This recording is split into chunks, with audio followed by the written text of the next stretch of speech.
All right, so this is just a hitch drill. It's actually a hitch and step over drill. I'm just going to try and paint you the scene here. We're doing step downs from a bucket here with a line here going downhill. We got a bucket here with a hitch drill coming from the from our win, our skip area, so you can attack the middle.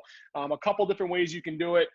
You can do this as a strict step down drill on the outside, and this is a strict hitch drill over the top.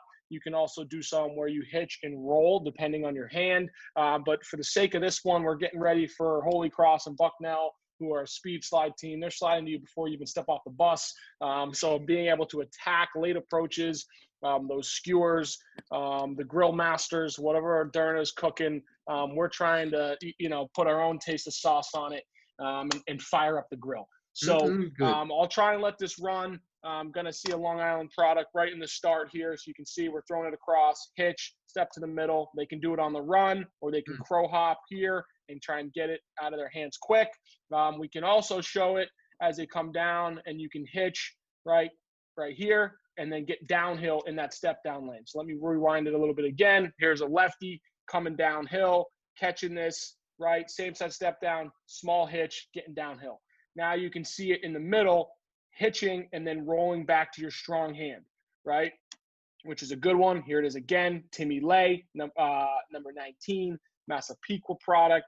A little out of his range, Timmy, but I love you. There it is again from the Big Moose from Missouri. He's got quite the sauce for your skew here. Hitch, how you doing? Okay, and now you can see it again. I'm just going to show you here. Here's a righty hitching, rolling back, high to low, fundamentals. I'm going to show you some stuff in game. The one thing that is hard to kind of coach in those drills, even though I give those guys a ton of freedom, I really just talk about showing hands, stepping at the defender's skewer, and then working around them or underneath them, is the face dodge. I think it's another great way to attack a hitch, attack a skewer, attack a guy who has his head down, is afraid to get hit by the ball, because I'll tell you what, it hurts. But here's a little face dodge action. Game winner, Colgate. Great violence here. This one's sick. Watch the violence here. Oh, God. And now here's that hitch. Get into the middle of the field. Little step back, Kobe. Gets a little lucky, but Kobe, RIP, brother. That one's for you. Little step back.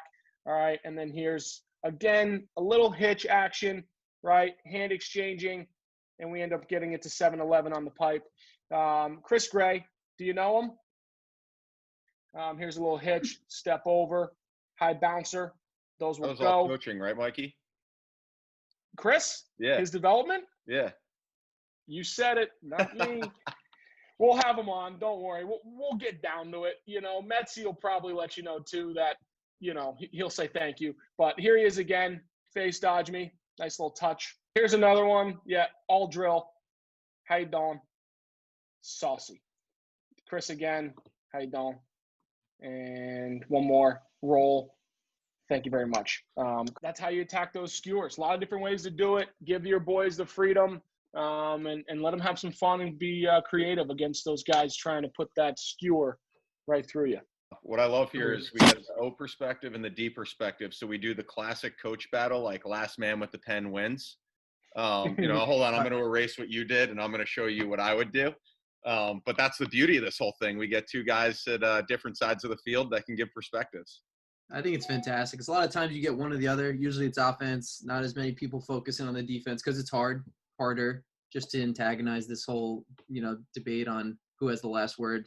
So that's why I guess I'll take it. But either way, just to recap, Coach O'Derna, skewers, ultimate goal, you're disrupting. You're making it harder on the offense to do what they want to do, whether it's execute or exchange a pass or maybe step down and get a free shot off. And I think, contrary or conversely, Coach Silipo and his offensive unit is doing everything he can to elude what you're trying to do to disrupt them. So that might be a hitch, a roll, it might be a swim move, just something to free your hands up, create a little bit more separation, and do what you need to do on the offensive end to ultimately score a goal. So I think, developing in both those areas, I think it's pretty fascinating that you guys brought that into one kind of show here, because it's jam packed with some really good content and some good stuff to see for lacrosse people like.